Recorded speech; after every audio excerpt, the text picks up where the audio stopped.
Hello, I'm Philip Stoughton. I'm here at SMT in Nuremberg, and I'm joined by Jayson Moy from Checksum. Jayson, thanks for stopping by to chat. Thank you very much for the opportunity. Start by telling me what's new in the ICT world and what's new with Checksum. Well, really, what's new in the ICT world is things have changed in terms of how people do ICT these days. No longer are they actually worrying about certain components or certain tests that they used to do 20 years ago. And that's because of the quality of the parts and the components that they use on PCBs now. So people are looking for different ways of testing to concentrate on those ICT tests and those different methods that actually matter, that they actually find faults with. And people have found that what's going on now is some of the tests that they did 20 years ago, they never fail anymore. And because of that, they're looking for different methods and different ways of doing it. And we at Checksum realize that. So what we're doing is we're concentrating on those actual faults that we can cover, that we can find, and at the same time roll in a couple more added bonuses for people that want to do testing. So we build it from the ground up and include many different options like ICT, we add on in-parts programming, different tests that we feel that people want to do and different options that people want to do to save time and to save money and still complete their entire ICT process. Yeah, I think tests is one of those interesting things. If you tested, 100,000 items and 2 of them failed, you'd be better off throwing those 2 away and just be done with it. Right. So the challenge is then learning what to test and what not to test.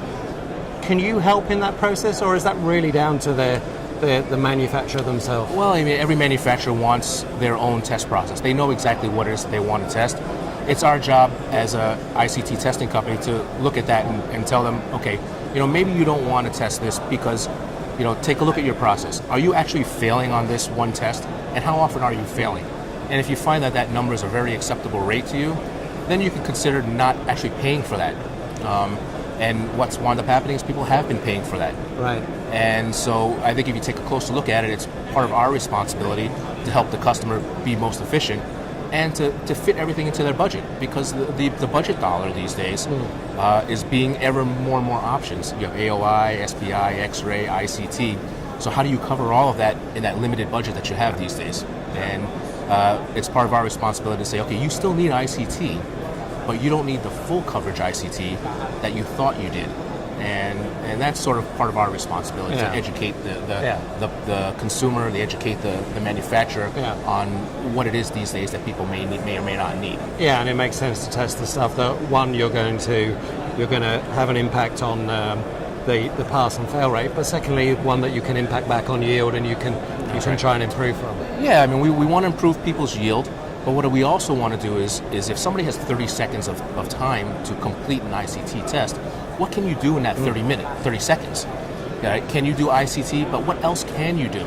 Can you take another process that's somewhere else in your line that you have another system for, that you have another capital expenditure for, and roll it into the one system and do that? So for example, we have our multi-writer product, which allows you to flash ISP chips, and we do it in a parallel manner, up to 384 of them at one time. So if you don't have to do that process somewhere else, but you have an extra 6 seconds by shaving that off in the ICT process, you can use that 6 seconds to program in the same piece of capital equipment and save yourself money and time.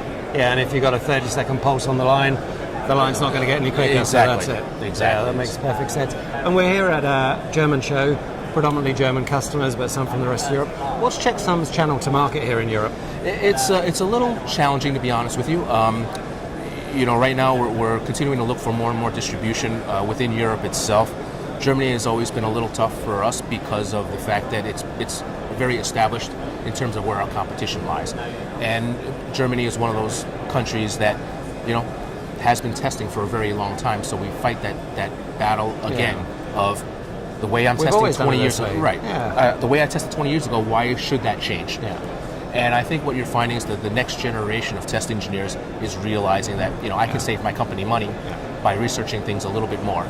And so we're trying to just educate the public again here in Germany, finding the right partners, finding the right outlets to show people that Checksum, our solution can help you. Yeah. And that's what we're trying to do here in Germany. And it makes sense, and I assume the response you've had here has been fairly positive so far. Yeah, everybody says it's a great idea. We realize that what you are saying is actually the case. Yeah. but we have an investment for X number of years, so we have to consider everything and move on to the next step. And we're asking people, take a jump, but take an educated jump.